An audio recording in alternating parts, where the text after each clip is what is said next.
Olá, vamos à nossa aula sobre terminalidade da vida. O conceito de vida e o conceito de morte, eles são bastante complexos. Quando será que termina a vida? Bom, a vida nos seres humanos, ela começa com a implantação do embrião no útero materno. E o intervalo, o intervalo entre o nascimento e a morte, ou entre a implantação e a morte, é o que a gente chama de vida. A morte, ela não é um momento fixo. Ela é constituída por vários momentos, por uma série de momentos. Então, do ponto de vista clínico e do ponto de vista jurídico, a morte, ela significa o quê? Um conjunto de procedimentos que finalizam a vida do ser humano ou de um animal. Quem definiu o que é a morte foi a Lei 9434 de 1997, também conhecida como Lei de Transplantes.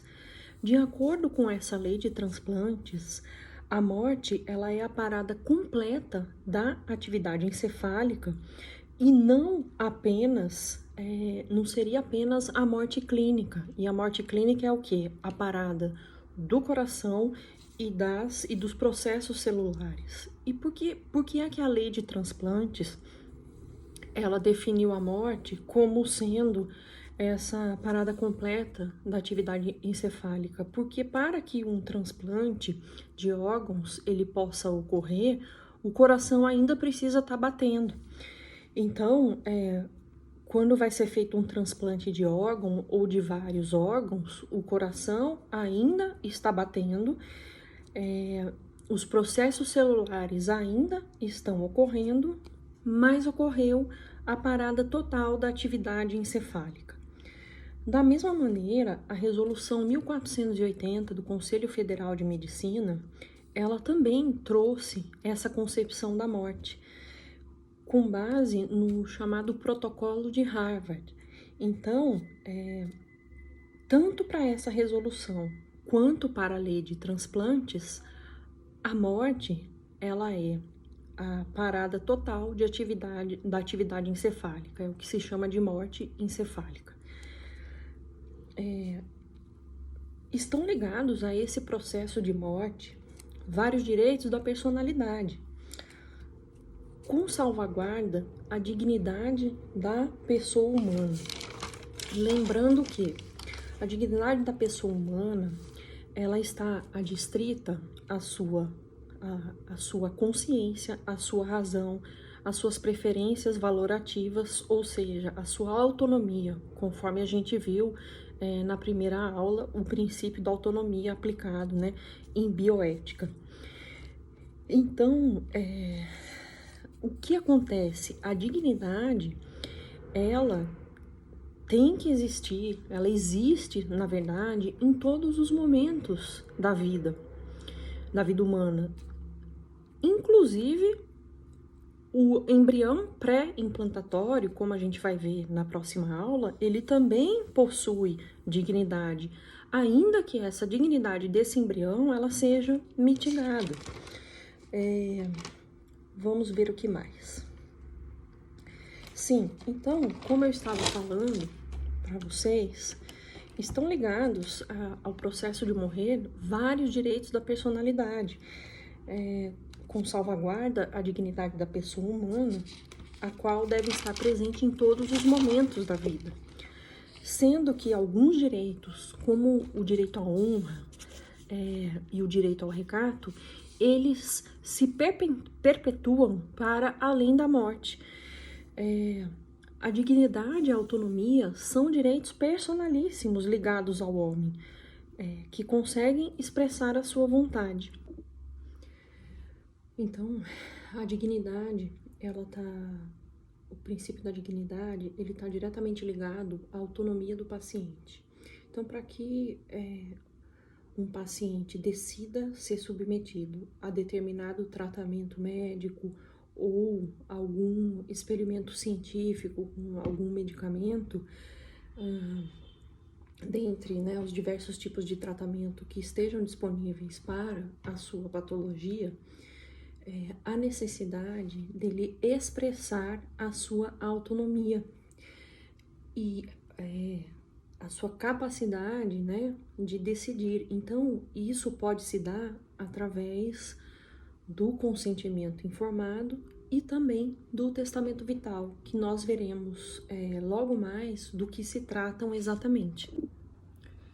Há 3 conceitos importantes, conceitos da medicina, que estão ligados à terminalidade da vida. O primeiro desses conceitos é o estado terminal. O estado terminal é aquele que ocorre quando toda vez que o paciente for portador de uma doença subaguda ou aguda incurável e também de uma doença crônica incurável. Então, o que acontece? No estado terminal, esse processo da morte, né? Esse processo de morrer, ele está bastante evoluído e não há mais cura, não há como curar a doença. Então, o que se busca são tratamentos paliativos, proporcionando ao paciente o máximo de conforto, tentando manter ao máximo a dignidade desse paciente. Então, como por exemplo, pode ser oferecido ao paciente um tratamento para minimizar as dores que ele sente. Então, a gente pode citar um paciente com câncer terminal que possui dores insuportáveis e faz o uso da morfina para minimizar essas dores, por exemplo. Então, eu passei por isso na minha família. Minha mãe faleceu há quase 24 anos atrás de um câncer, câncer no intestino e nos ossos, um câncer terminal. E eu lembro que ela precisava receber doses de morfina todos os dias para poder suportar. E chegou um momento em que a morfina ela não fazia mais efeito. Então, ela foi internada no hospital e deixada dormindo, digamos assim. Foi ligada a um aparelho, eu não lembro ao certo como que esse aparelho funcionava, mas era um aparelho que ficava bombeando constantemente o anestésico, a morfina, mas só que ela ficou como se estivesse dormindo, até que evoluiu para óbito. Então, isso acontece muito em pacientes, né, com doença, com câncer terminal e outras doenças também. O segundo estado, intimamente ligado ao momento da morte, é o estado de coma. Então, no coma, eu fui pesquisar o que era exatamente o coma, porque eu não sabia a diferença entre o coma e o estado vegetativo. Então, o que acontece é o seguinte: no coma, há uma perda da consciência e o paciente ele não reage a estímulos. Então, ele precisa de auxílio para se alimentar, para respirar e também precisa ter a sua circulação sanguínea monitorada o tempo inteiro. O coma ele pode ser medido através de uma escala chamada escala de Glasgow, que tem 3 variáveis e cada variável uma pontuação que vai de 1 a 5. Quanto mais profundo o coma, maior a dificuldade maior será a dificuldade de haver uma recuperação desse paciente.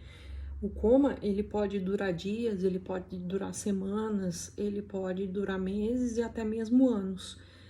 Já o estado vegetativo, ele é um estado no qual o paciente, ele permanece com a cognição comprometida e também não tem interação com o meio ambiente. Porém, esse paciente, ele oscila entre o sono e o estado de vigília. E ele também ele manifesta movimentos automáticos, movimentos involuntários, como piscar, mastigar, engolir, sorrir. Porém, esses movimentos, eles advêm de reflexos básicos involuntários. Quando o estado vegetativo ele perdura por mais de um mês, ele se torna persistente. E aí, as chances de reversão, elas são muito pequenas. Vamos ver agora algumas práticas que envolvem o processo de terminalidade da vida.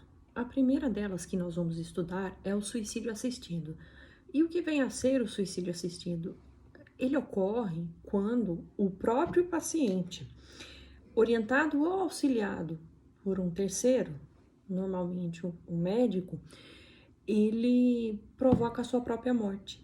Então, em alguns países, como a Suíça, existem clínicas especializadas em suicídio assistido. A Holanda também possui. O Brasil, essa prática é tipificada como crime no nosso artigo 122 do Código Penal, que diz que induzir ou instigar alguém a suicidar-se ou praticar automutilação ou prestar-lhe auxílio material para que o faça. Para essas pessoas que cometerem esse ato, haverá uma pena de reclusão de 6 meses a 2 anos. Então, portanto, no Brasil, o suicídio assistido, ele não é aceito, ele é considerado crime.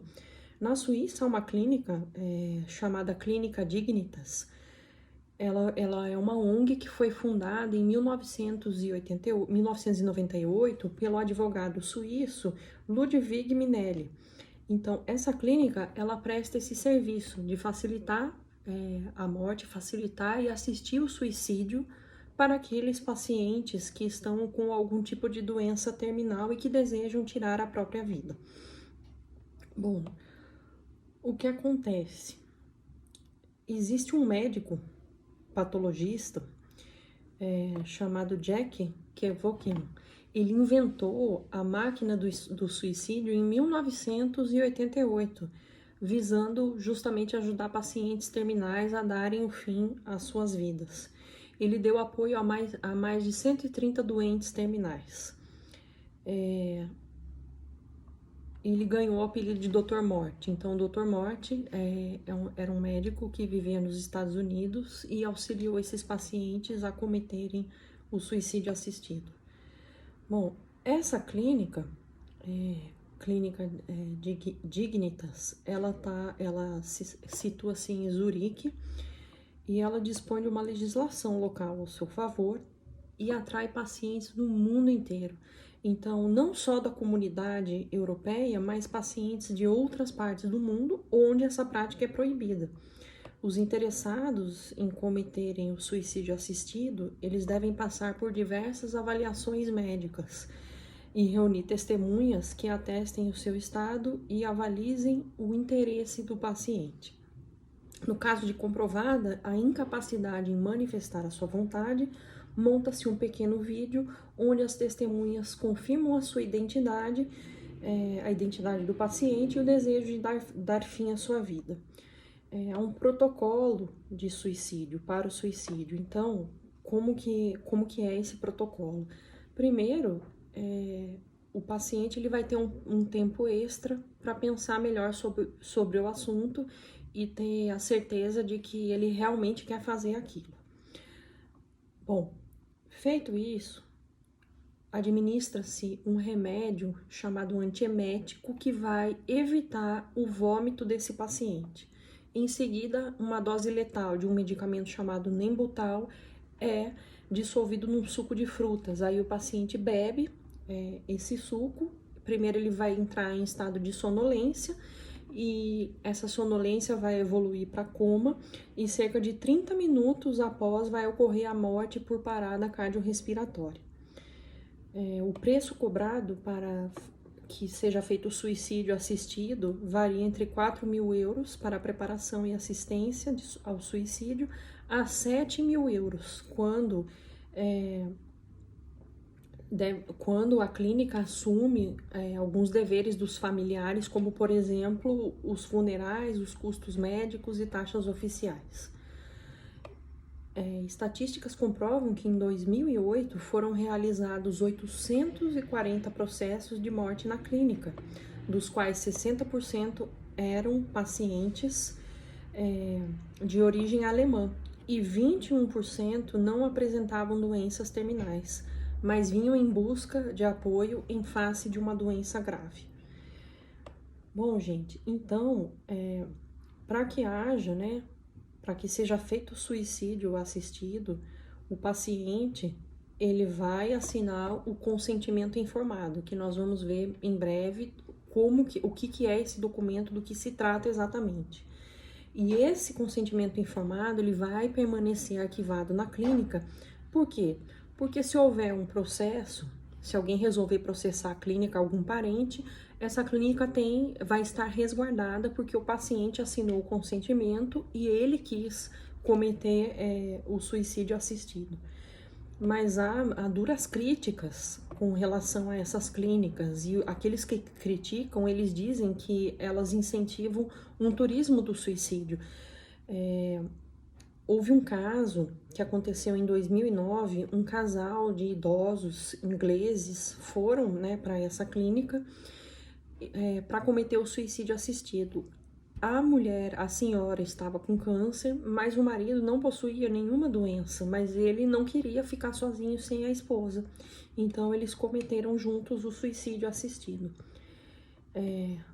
Existem outras organizações similares na Suíça, não só essas duas citadas, mas existe também, por exemplo, uma clínica chamada Exit International, e ela foi fundada por um médico em 1997. E essa clínica, ela é especializada em pacientes estrangeiros.